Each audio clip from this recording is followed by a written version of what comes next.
The theme for the retreat is the practice of loving kindness. And of course, you're free to use your wisdom and do what is required for your own practice. But I'm just offering these as encouragements, for you so they can stay on that theme.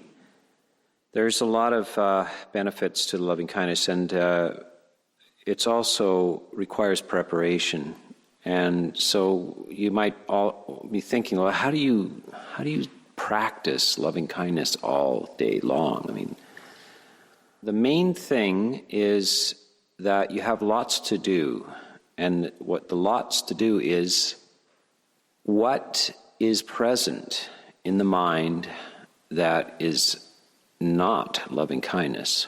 That's the lot to do. And that's the 5 hindrances. When they come up, there's a lot of activity and interest and investigation available just to turn your mind inward on yourself and just see, what's my emotional tone right now? You can give yourself a mark if it's non-ill will. It may not be loving kindness, but at least it's non-ill will, the absence of aversion. And that's already very good. We're heading in the right way. We obviously can't have loving kindness and ill will at the same time, but you can certainly have the absence of ill will and be in a kind of a neutral, quiet, not energized state. Just be a good observer and kind of categorizing what it is that you're feeling. And so the first most obvious opposite and enemy of loving kindness is hostility, anger, aversion, and any form of irritability, and including boredom. Boredom is a form of aversion. Basically, when you're bored, you just rather be somewhere else. It's not here that you want to be. It might be a physical space. You're in a nice physical space, you like the space, but you're bored. So what I was saying is, I don't like this moment I'm in. I don't like this hour that I'm in. It's not providing me with well-being. What is that? Projecting onto the environment around you, you're projecting your own aversion. So it's a subtle form of, I don't like this. And you have your reasons, and you can probably point out why you don't like this, but it's always a mistake. You have to take the blame, for this. This is, you're creating it. It's you that doesn't like this. And so this is a kind of observation you have to make of yourself throughout the day. Sometimes you'll be distracted by daydreams and desires and so forth. That's a lesser fault, a lesser problem. The desire and cravings and fantasies like this is less, but it's still not loving kindness. So you have all of the hindrances. The 5 hindrances are rich opportunities for practice. That can keep you going all day long. In fact, you have this full week, some of you have 2 weeks, to just keep your eyes on what's going on. And of course, you can label it. This is the Vipassana technique of anger. It doesn't have to be put into words or anything, but you should be recognizing your emotional states. And it's just while you're walking down the stairs, while you're plumping up your cushion to sit down, while you're waiting for the monks to come down and do the blessing, while you're taking a walk outside, you're observing nature and so forth. You're splitting your attention into 2 directions, and you really can't do this. You are a multitasking creature. Maybe that's the definition of what a human is, a being that can multitask. Actually, every being, I think most of the beings from like a mouse up, even less than that, have to be able to do at least 2 things. And one of them is they have to figure out where the food is and be able to pick the food out from that which is not food. And that's a form of attention. That's really what mindfulness is. And then there's another part of them that has to keep from being eaten. And that's the other part. That's why you have a split brain, like you have 2 hemispheres. All the animals have two capacities. One is like the panoramic awareness, and the other one is focused attention. And we have that as well. Now, if those things go off the track, and when they go off the track, either one of them becomes dominant and the other one disappears, you're not in a balanced state, and that's the cultivation of both of these things. So you kind of have a panoramic awareness of things, what's appropriate, how am I fitting in to the situation, what's going on, what do I have to do now? And at the same time, you're attending to in this case, not to finding food, but finding the details of your inner life. The absent-minded professor type has forgotten something called sampajanya. Doesn't have panoramic awareness, so they're working on their engineering solution or their symphony or something. They're preoccupied with this. They appear to be absent-minded, but they're actually fully minded, but without the panoramic awareness. They're fully engaged in that. They also may not be part of the panoramic awareness is, how do I feel? What's going on with me? The field of my awareness, of my emotional tone, is the environmental sort of panoramic scan. And then the focus on the individual thing that's occurring now as well. We can do both of these things. This is what sati sampajanya is. Sampajanya is, it really comes from the monks being instructed, look, you're going to go on alms round through the village every day, and I don't want you misrepresenting the Sangha. So here's some things that you should not be doing. You should not go with your robes all askew. The robes should be nice and neat and evenly wrapped all around. Don't be staring off in all directions. Don't go laughing loudly. Don't go hopping like a frog. Don't sit lolling.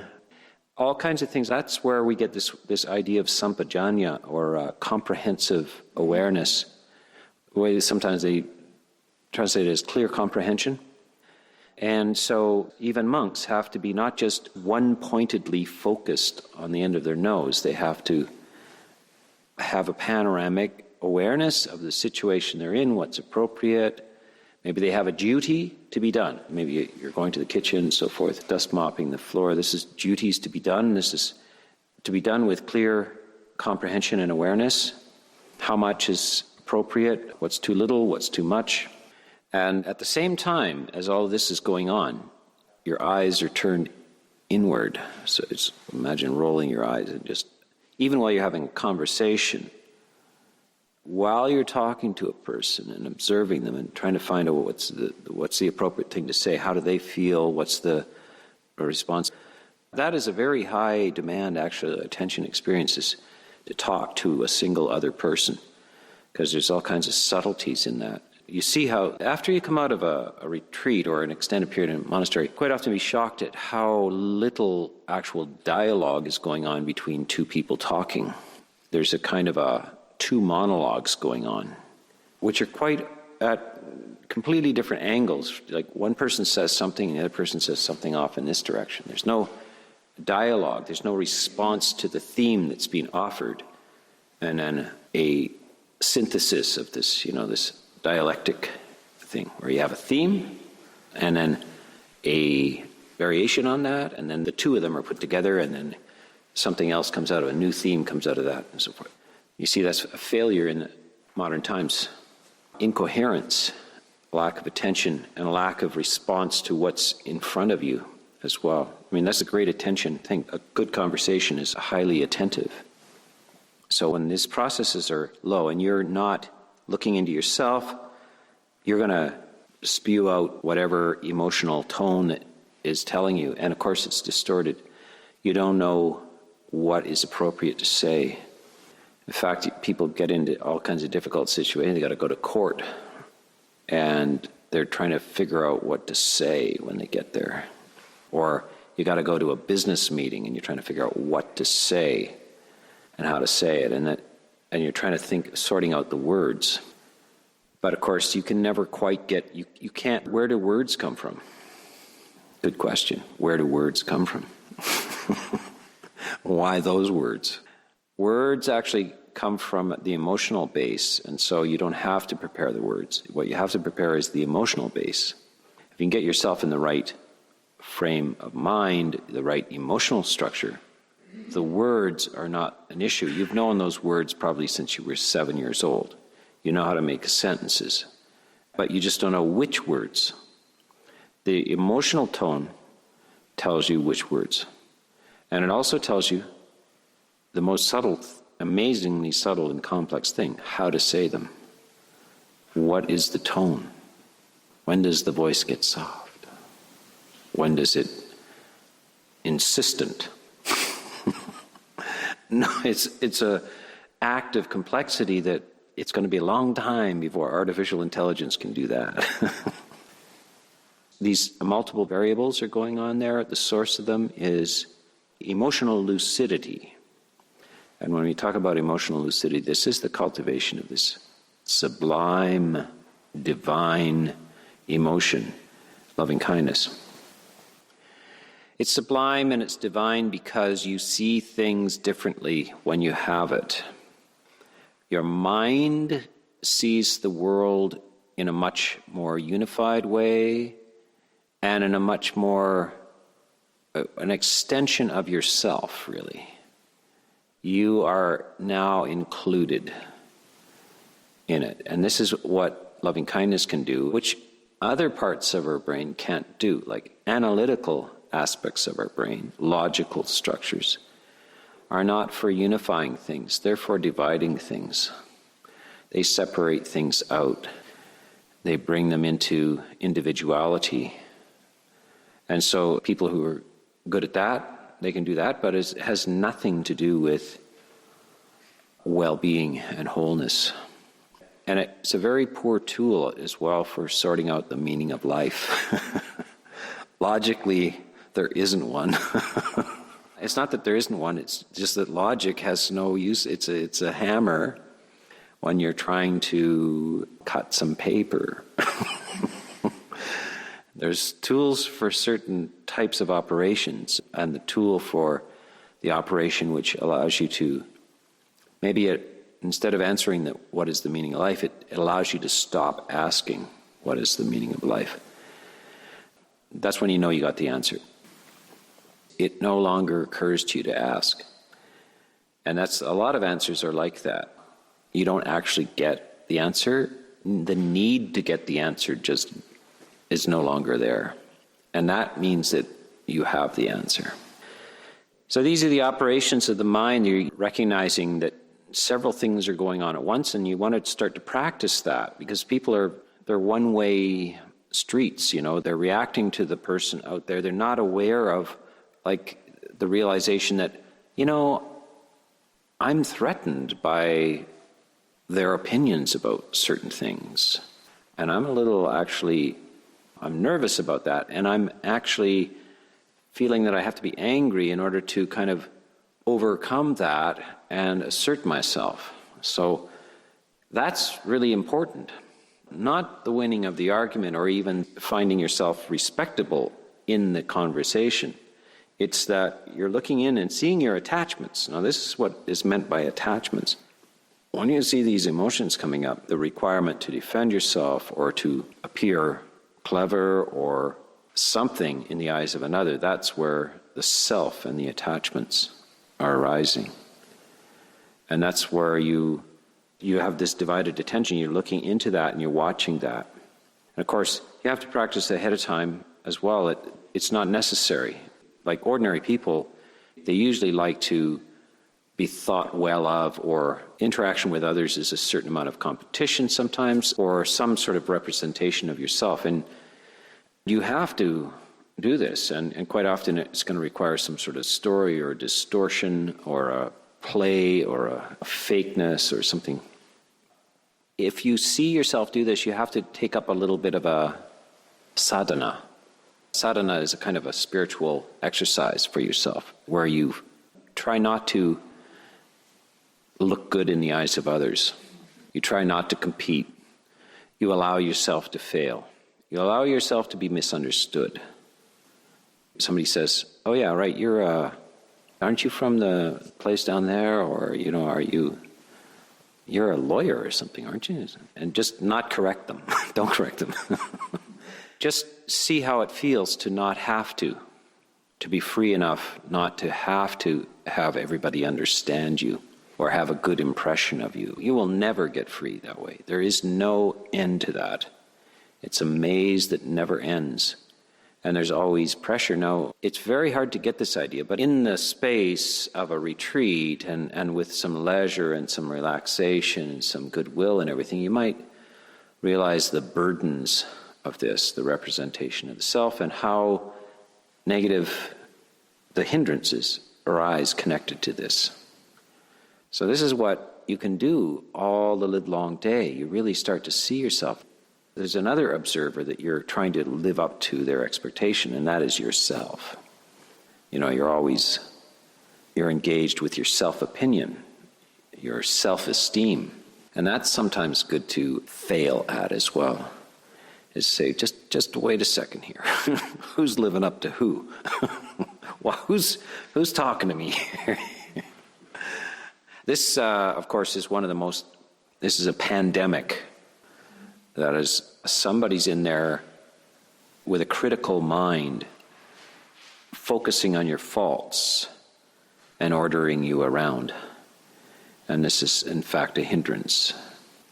And the Buddha talks about this. Hindrance is compulsion, it's demand. And in its stronger forms, it really is amazing how compulsive these things can be. In their weaker forms, like you're being commanded to do certain activities in order to live up to some sort of idea of yourself. And part of you doesn't want to do this, the other part demands that you do this, and you're in this constant servant role with a kind of a mind that is exerting a kind of shame and conscience kind of thing on you.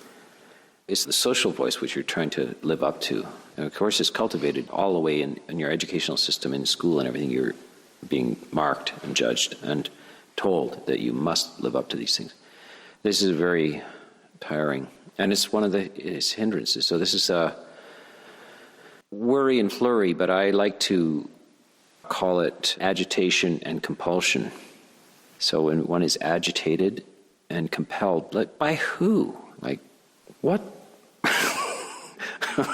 Who's in there doing that to me? That's why this is the idea of looking into yourself and saying, questioning that, calling yourself out on this. Like, I don't have to listen to you. You're me.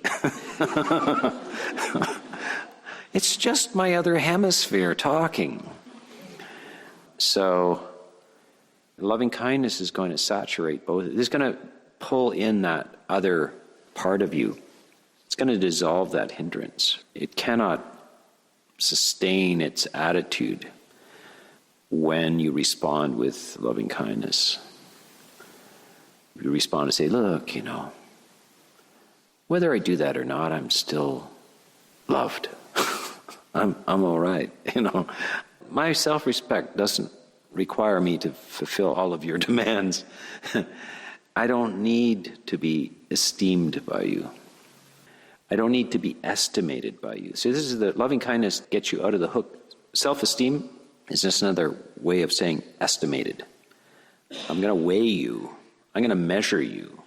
And I'm going to compare you apple, against this apple and this orange and so I'm going to weigh you and measure you. And then I'm going to compare you. I'm going to estimate you. We're trying to develop our self-esteem. That is our own weighing and measuring of ourselves in order to qualify for praise, maybe, and in our wildest hopes, love, and especially self-love, self-acceptance. But you never can. There's always another way to measure and weigh you. And there's always somebody who weighs more, who's larger, smarter, better. And you could be. And you're experiencing this in the eyes of others as well. The other person is, even as they talk to you, they're kind of like disappointed. we're disappointed in each other. We're not measuring up. You could be more. You could be something else. You haven't fulfilled your potential. And you're looking at everybody. Why don't they fulfill their potential? So this is what loving kindness steps around, is this no conditions attached.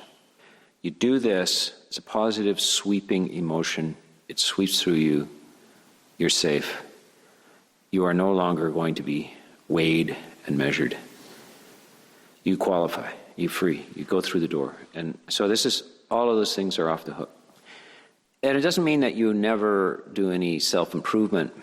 It's just the nature of loving kindness to play at that, to sport and fiddle with the knobs of the amazing brain that humans have, and to see if you can do this, and to see if you can make that, and to enjoy this, and to play this way and play that way. But it's playful.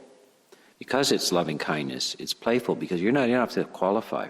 At the end of the day, you and the other kids are just going to kick the sandcastles down that you spent all afternoon making, and then run barefoot back to the back home.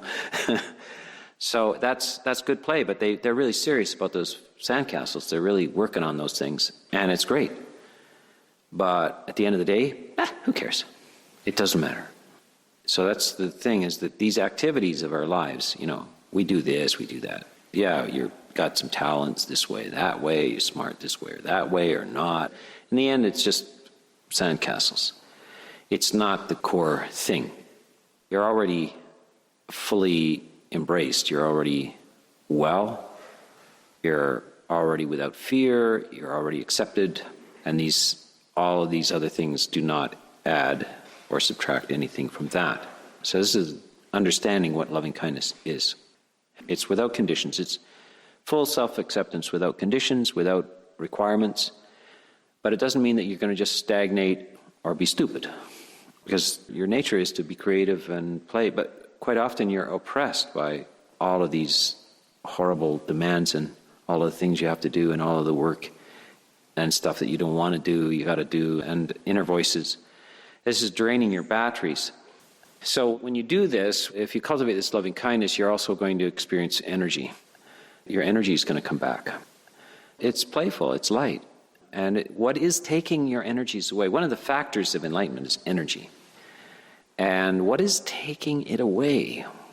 It's that which opposes your well-being, is taking it away. It's the judgment. It's the inner critic. It's the need to be something and be somebody. It's the confusion. It's the lack of being able to be relaxed enough to both look outward and inward at the same time. And so when these things are done, when everything's operating in the right way, the system's not fighting itself. So it's a lot of that inner tension is making the task so much harder. So when we relax and feel, we neither succeed or fail. We do not succeed or fail. We do some things great and some things badly, but in neither case do we succeed or fail. Remember, that's the case with the equanimity, non-regard for success or failure. It's amusing, it's creative, it's fun. We do things. Sometimes we get the ball in the hoop or whatever, but sometimes not. It's not up or down either way. And it doesn't mean that we don't try to do anything well. We will if we trust our nature. It is playful and creative. I always like to remember in the 60s, the hippies were somewhat against competitive sports. So they played Frisbee a lot. And and then they had dog Frisbee competitions. So you throw the Frisbee and your dog and the other guy's dog catches it. And then, who's the best Frisbee catcher, right? The dog does not know he's in a competition. He doesn't know he won. He doesn't know he lost. He doesn't know he came second. Only humans can know that. But if you watch in slow motion the beautiful videos of dogs catching Frisbees out of the air, you will see the most extraordinary Olympic efforts of the superb athletes, which dogs are. they will put it all on the line to catch that frisbee. And they have to catch that in an intersection in the air. It's going at two different angles, they're going at two different angles, and they have to wait for the last millisecond. Now, do you think they're nervous about this? Do they think, will I win? No.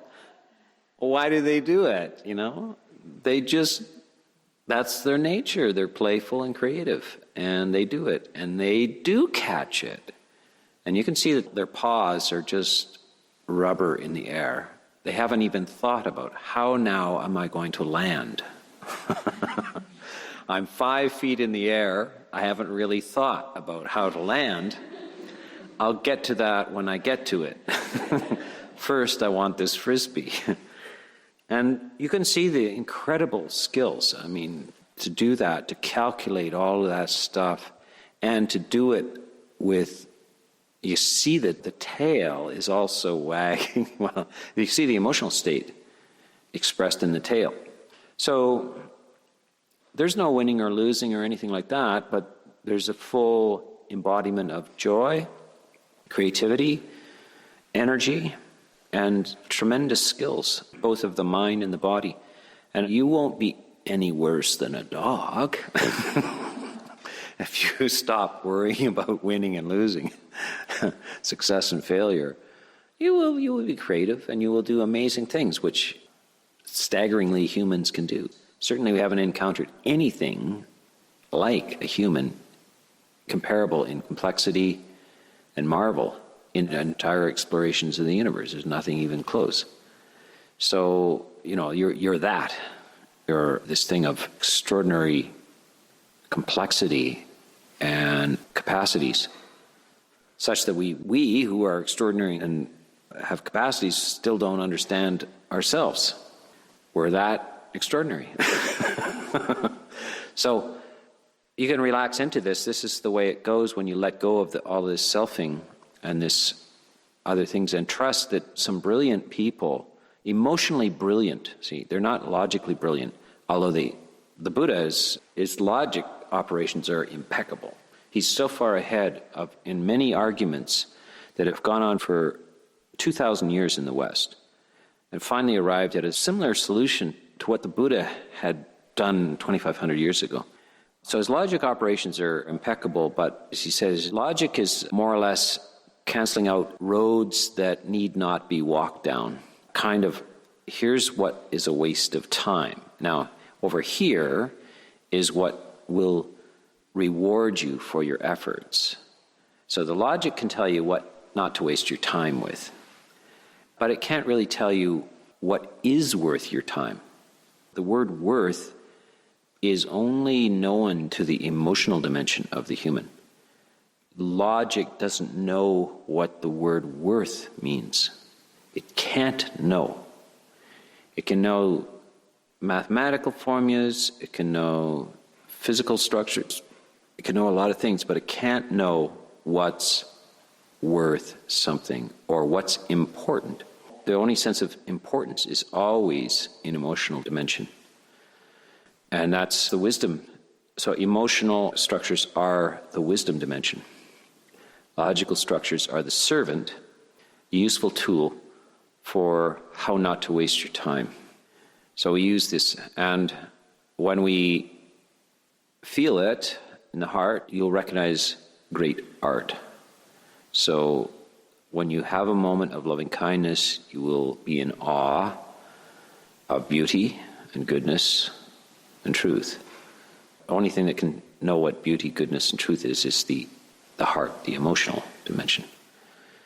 And so when you experience some quality of loving kindness that is unconditional, no measuring, no weighing, everything's accepted, then you will see beauty glow, radiate.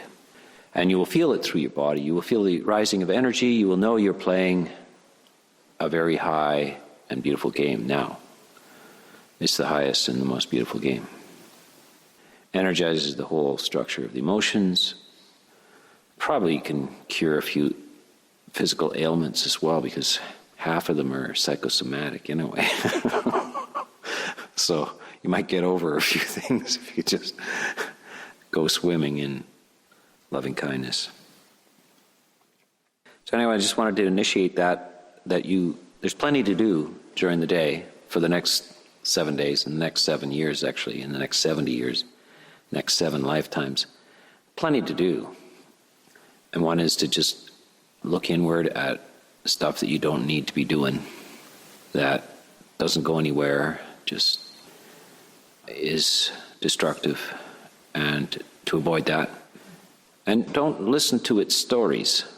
It's really an abrupt dismissal of those things. The hindrances should not really be listened to, they should be dismissed. Get back to the good stuff. It's kind of like you're watching a good movie and you have to take the garbage out. So you wait for the commercial, you run out to take the garbage out and come back. That's the proper way to do it. Don't take too much time with this, just take the garbage out and come back to the good movie.